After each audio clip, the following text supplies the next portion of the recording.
खबरों में आगे बढ़ते हैं। बंगाल में कांग्रेस नेता अधीर रंजन पर हमला हुआ है।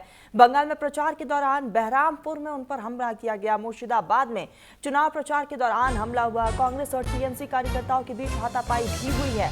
तो पश्चिम बंगाल में चुनावी माहौल के बीच सियासी तनाव बढ़ता नजर आ रहा है। कांग्रेस के नेता अधीर रंजन चौधरी पर प्रचार के दौरान हमले का आरोप सामने आया। अब बताया जा रहा है कि बहरामपुर में चुनावी गतिविधियों के दौरान अचानक से हालात बिगड़ गए और कार्यकर्ताओं के बीच तीखी झड़प भी हो गई। मुर्शिदाबाद में प्रचार के दौरान हुई इस घटना ने पूरे इलाके में सनसनी फैला दी है। आरोप है कि कांग्रेस और टीएमसी कार्यकर्ताओं के बीच हाथापाई हुई, जिसमें माहौल काफी तनावपूर्ण हो गया। इस दौरान अधीर रंजन के काफिले को भी निशाना बनाया गया। तस्वीरें भी सामने आई है, जिससे सुरक्षा व्यवस्था पर सवाल खड़े हो रहे हैं।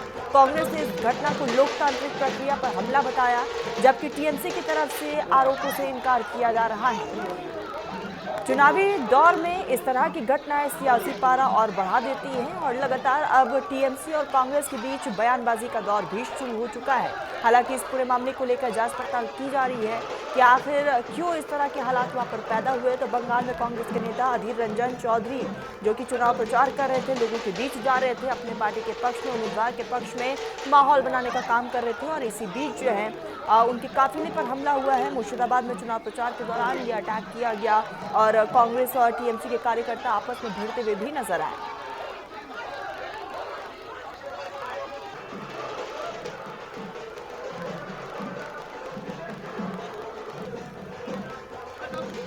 तो बंगाल में चुनाव प्रचार लगातार जारी है, चाहे कांग्रेस हो, बीजेपी हो, टीएमसी की तरफ से लगातार चुनाव प्रचार किया जा रहा है। और इसी बीच ये बड़ी खबर, कांग्रेस और टीएमसी कार्यकर्ताओं के बीच हाथापाई देखने को मिली है।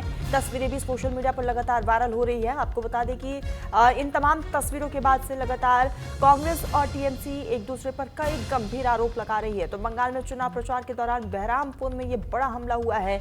मुर्शिदाबाद में चुनाव प्रचार के दौरान अटैक किया गया है। आपको बता दें कि अब यहाँ पर कांग्रेस और टीएमसी के कार्यकर्ताओं के बीच भी हाथापाई हुई है। फिलहाल इस पूरे मामले को लेकर जांच पड़ताल हो रही है।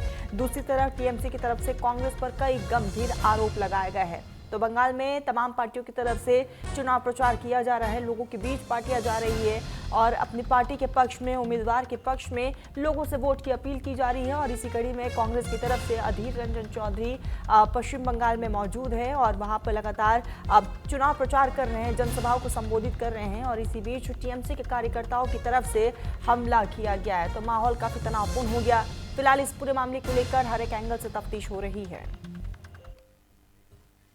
हमले के बाद कांग्रेस के नेता अधीर रंजन चौधरी का बयान सामने आया। टीएमसी के गुंडों ने हमला किया है। अधीर रंजन चौधरी की तरफ से कहा गया हमलावरों के पास हथियार भी थे। तो ये बयान सामने आया। अधीर रंजन चौधरी की तरफ से साफ तौर पर कहना है कि टीएमसी के गुंडों ने उन पर हमला किया है और उन गुंडों के पास हथियार भी मौजूद थे। तो हमले के बाद से कांग्रेस के नेता अधीर रंजन चौधरी की तरफ से ये पहला रिएक्शन सामने आया।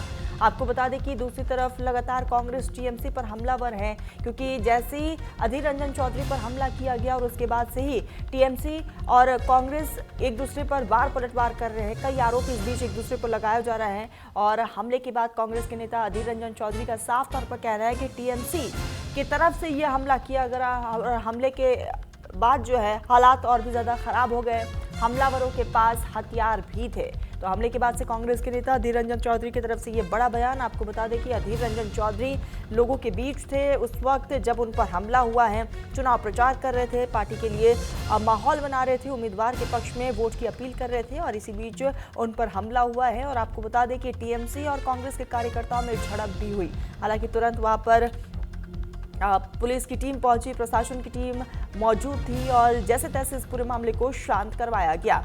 आरोप है कांग्रेस की तरफ से कि टीएमसी के गुंडों ने यह हमला किया है। टीएमसी के कार्यकर्ताओं की तरफ से हमले की पहल हुई है। हमले के बाद से ही हालात काफी तनावपूर्ण बने हुए हैं। एक तरफ पार्टियों की तरफ से चुनाव प्रचार हो रहा है, दूसरी तरफ इस तरह की तस्वीरें भी सामने आ रही हैं और लगातार अब राजनीतिक गलियारों में इन तमाम तस्वीरों की वजह से हलचलें भी बढ़ चुकी हैं।